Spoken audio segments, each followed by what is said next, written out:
Hello friends, ನಾವೀಗ ಹೋಗ್ತಾ ಇದ್ದೀವಿ ಎಲ್ಲಿ ಅಂತ ಗೆಸ್ ಮಾಡಿ ನೋಡೋಣ. ನಾವಿಲ್ಲಿ ಮೆಲ್ಕಾರ್ ಹತ್ತಿರ ಅಂದರೆ ಬೀಚ್ ರೋಡಿಂದ ಮೆಲ್ಕಾರ್ ಹೋಗುವಾಗ ಅಲ್ಲಿ ನವರಂಗ್ ಶಾಪ್ ಅಂತ ಸಿಗುತ್ತೆ. ಅದು ಪೊನೋಸ್ ಅಂತೇಳಿ.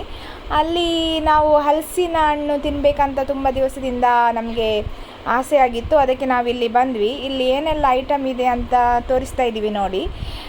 ಇಲ್ಲಿ ಹಲಸಿನ ಹಪ್ಪಳ ಇದೆ, ಮತ್ತು ಹಲಸಿನ ಹಣ್ಣನ್ನು ಅವರು ಕ್ಲೀನ್ ಮಾಡಿ ನಮಗೆ ಕೊಡ್ತಾರೆ. ಮತ್ತು ಅಲ್ಲಿ ನಮಗೆ ಒಂದು ಅರ್ಧ ಕೆ ಜಿಗೆ ಏನೋ ಅಲ್ಲ, 1/4 ಕೆ ಜಿಗೆ ಏನೋ 180 ರುಪೀಸ್ ಅಂತ ಹೇಳಿದರು. ಮತ್ತು ಇಲ್ಲಿ ಹಲಸಿನ ಹಣ್ಣಿನಿಂದ ಮಾಡಿದ ತುಂಬ ಐಟಮ್ಗಳು ನಮಗೆ ಸಿಗ್ತದೆ. ಸೋಂಟೆ ಸಿಗುತ್ತೆ, ಹಪ್ಪಳ ಸಿಗುತ್ತೆ, ಸಾಟ್ ಸಿಗುತ್ತೆ. ಸಾಟ್ ಅಂದರೆ ಗೊತ್ತುಂಟಲ್ಲ, ಹಲ್ವಾ ಟೈಪ್ ಇರುತ್ತೆ, ಅದೆಲ್ಲ ಸಿಗುತ್ತೆ. ಅದೆಲ್ಲ ನೋಡಿಕೊಂಡು ನಾವು ಹಪ್ಪಳ ತಗೊಂಡ್ವಿ, ಮತ್ತು ಹಲಸಿನ ಹಣ್ಣು ತಗೊಂಡ್ವಿ. ಅದು ಎಲ್ಲ ತಗೊಂಡು ಬಂದು ನಾವು ತಿಂದ್ವಿ. ಅದು ಸೂಪರ್ ಆಗಿತ್ತು, ನಮಗೆ ತುಂಬ ಇಷ್ಟ ಆಯಿತು. ನಿಮಗೆ ಬೇಕಾದರೆ ನೀವು ಒಮ್ಮೆ ವಿಸಿಟ್ ಮಾಡಿ. ಓಕೆ ಫ್ರೆಂಡ್ಸ್, ಮತ್ತೇನು ನಿಮಗೆ ಏನಾದರೂ ಮಾಹಿತಿ ಬೇಕಿದ್ದರೆ ನೀವು ನಮಗೆ ಇಲ್ಲಿ ಮೆಸೇಜ್ ಮಾಡ್ಬೋದು, ಕಮೆಂಟ್ ಮಾಡ್ಬೋದು. ಪ್ಲೀಸ್ ನಮ್ಮ ಚಾನಲನ್ನು ಸಬ್ಸ್ಕ್ರೈಬ್ ಮಾಡಿ, ಲೈಕ್ ಮಾಡಿ, ಕಮೆಂಟ್ ಮಾಡಿ. ಬಾಯ್.